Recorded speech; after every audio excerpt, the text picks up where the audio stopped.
happiness is a word that we don't think about as often as maybe we should. But I looked up the definition for happiness and it said that happiness is the feeling that comes over you when you know that life is good and you can't help but smile. When people are successful or safe or lucky, they feel happiness. So in this video, I'm going to talk about happiness and why it's something that we don't think about enough. So happiness can come to us in many forms. Social media is something that shows smiling faces, amazing holidays, expensive cars, and so many more luxuries that people are experiencing in the Western world. But look, if that's all really true, and everyone is living the life that they say they are, then why are we all so unhappy? Depression is the predominant mental health problem worldwide. And in 2014, 19.7% of people in the UK showed symptoms of anxiety or depression. That is 1 in 5 of us that are showing signs of depression. Now, that's not okay, and in this video I'm going to be talking all about happiness and how you can find the opposite of that to bring light back into your life. So by the end of this video, you're going to have some actionable tips that will help you to become even happier and to live the life that you really deserve. So I'm going to tell you a little bit about my own story. As a 24-year-old guy living in the UK, relatively speaking, I have lived a very privileged life. I grew up in Buckinghamshire, had a great education and was surrounded by a very loving family. Before the age of 13, I had travelled to multiple places around the world. As many kids do, I was living in bliss and I had no cares in the world. But then things started to change. It was around this time in 2009 that my house caught on fire and we'd lost so many of our possessions. Around this time, the family business was starting to deteriorate. My parents filed for bankruptcy shortly after our house fire.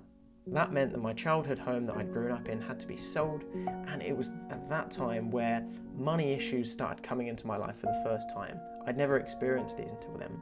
I witnessed firsthand my mum's health issues start increasing and getting worse and worse over the years. And by the time I was 19, my parents had divorced, I'd moved back in with my grandma, and my mum had sadly passed away.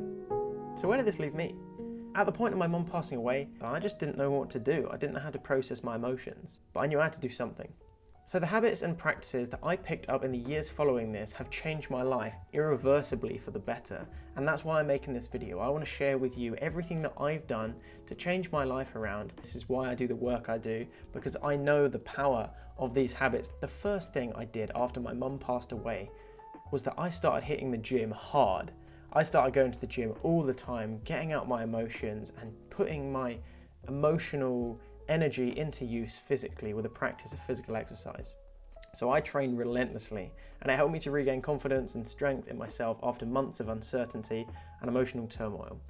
So I eventually went on to compete in freestyle calisthenics, traveling across the world, and this combined physical practice with the mental challenge of a new sport and taking on a new discipline really just helped to get me so far out of my comfort zone and into a place where my body just was not living in the same reality that it was before. But I'm going to get back to this later, that combination of mental and physical strength and challenge.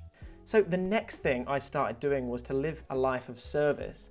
Now I think that it's so important to start living a life where there's a purpose greater than yourself, because if you can start doing that, you can find further meaning on days where you're having a really hard time.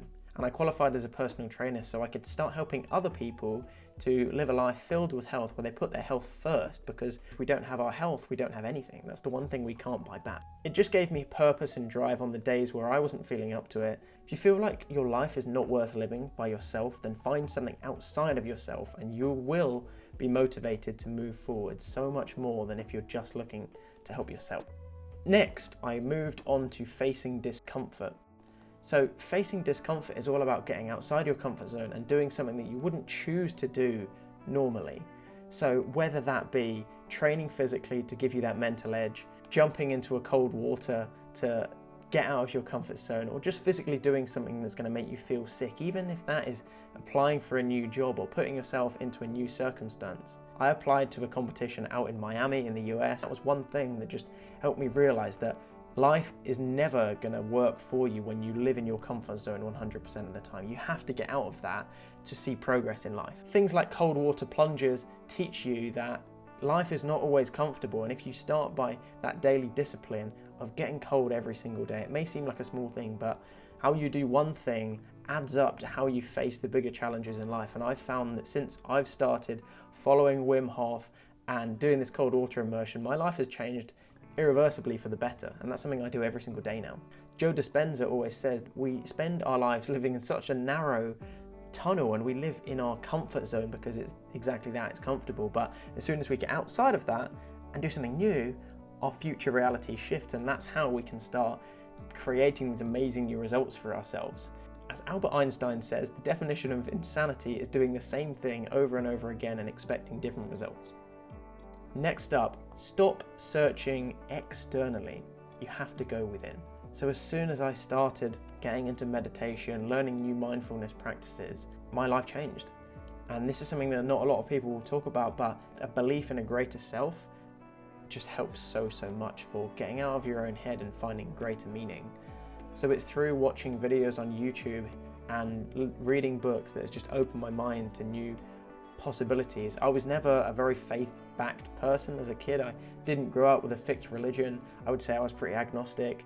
I didn't have a set belief that there was a God or this universal power that had any say in our lives, but since the last few years I've really become a lot more dedicated to some kind of faith and found some belief in the universe, whatever you want to call it, and I've started finding that belief to come true by having daily practices like a gratitude practice, daily affirmations, and meditation that I do on a daily basis, morning and evening, and that's just really helped me to find stillness and peace and to know that there's always going to be something that I can control, and it's to take that stoic point of view that has really helped me move forward in my life. And I think if you realize that not everything can be controlled from the external world, you find a lot of power in that, because no matter what life throws at you, you can always sit there and find some inner peace. I read the book The Untethered Soul and The Power of Now, and those were two amazing books that I would definitely recommend checking out.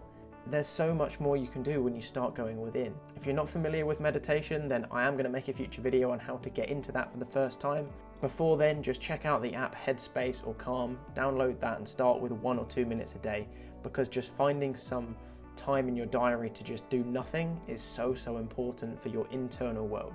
It allowed me to create a limitless life of abundance, and I started seeing that there were so many opportunities out there for me because I started believing in this infinite universe of possibility, and I never had that before. I had this dark cloud over me in my existence, but as soon as I started getting into this spiritual way of thinking, then my life just changed, and in a way I started seeing my mum passing away at a young age as an unlikely superpower that most people don't experience at that early of a stage in their life. And the YouTube channel After School that I've done a recent collaboration with on my podcast, that was just instrumental for me for helping to understand some of these concepts. So some of the videos that share philosophers like Alan Watts talking about spirituality in a really basic way have just helped me to find a greater understanding and purpose that I just absolutely love. So I touched on this in the last point, but my next point is to find gratitude and to start focusing on positive things rather than negatives.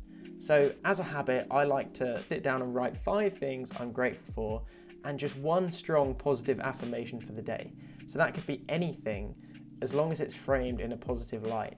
And by doing this, you start training your subconscious to notice the things that are happening around you that are good rather than bad, because both are always there. You just may not be training your mind to see them. How you talk to yourself is how you see the external world. And if you change that language within, your external reality is going to shift as well. So that's a huge thing that changed my life. And noticing that if I say I can do something rather than focus on the fact that I might not be able to, or that it's not going to work for me, then that is the reality that will manifest itself. As they say, those who say they can and those who say they can't are both right.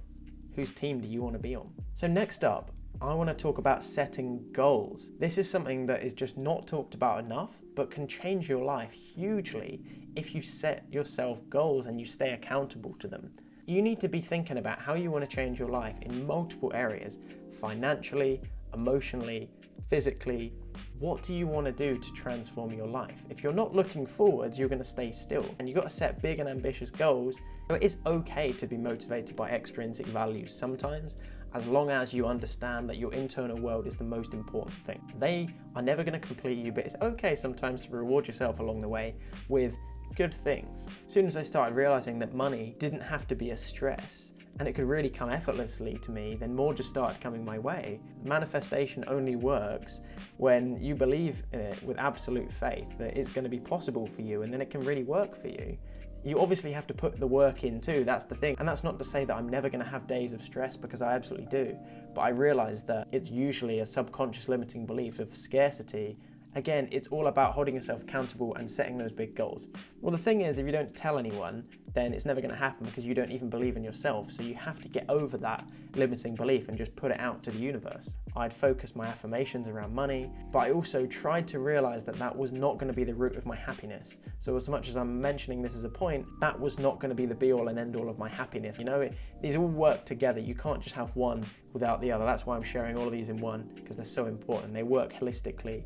So I read so many books on self-development that I'll definitely be making some content on soon, because I think that deserves a whole video of its own. And I started to seek out mentorship from others because I knew that if I wanted to get somewhere new, I had to surround myself with people that were where I wanted to be. Which actually brings me to my final point, which is to find alignment in the people I spend time with. You're always going to be the average of the 5 people you spend your time with, and you've got other people that you're following on social media, and subconsciously your brain takes in all of that data and it sets that as the standard for your life. If you want to change your life, you have to get out of that circle of people that are not achieving anything in your life if you want to achieve more. I mean, find people that share the interests and values that you share. So if you're somebody that really values family or friendship, then find people that are in that circle, and don't be hanging around with people that don't agree with that, because you're just going to be doing yourself a disservice. And on a subconscious level, you're never going to feel right if you're hanging around people that you just don't agree with. As they say, show me your circle and I'll show you your future. I realized that to get where I wanted to be, I needed to take advice from others that had already done it. I paid thousands of dollars for mentorship. I invested hundreds into books, podcasts, and education here on YouTube. Videos just like this I watched all the time, and I still do every single day. So look, in conclusion, I just want to add this one caveat. I have told you loads of tips today that you can put into your own life to start seeking out more happiness. But at the end of the day, we have to realize that happiness is not a state that ever is going to last forever, but neither is sadness. Sadness is not something that is all-consuming forever, and happiness does not have to be all-consuming. I think if you're looking at life seeking one of those two extremes all the time, then you're destined for a burnout or stress or depression. It's really understandable to see why you may be in one of those states right now, but just know that emotions are like a roller coaster. You go up and you go down, and you're gonna experience all of those highs and lows in this life, but the smaller a range you can bring, I feel the easier your life experience is. So I'm gonna be doing another video coming soon, all about stoicism and about how you can have a more balanced view on life, to not see the highs as beyond where they should be or the lows below where they should be. And even though I'm somebody who helps others with their mental health, I think it's so important to always be learning and to be humble enough and grounded enough to say, I can ask for help when I need it, and I'm still happy to do that to this day. So if this video did help you, then just please consider subscribing to my channel, because if you're seeking self-mastery or you just want to find deeper meaning and purpose in your life, then this channel is for you. That's exactly what I do here. I'm going to be trying to put a video out every single week so I can help you as much as possible. But with that said, I will see you all in the next video.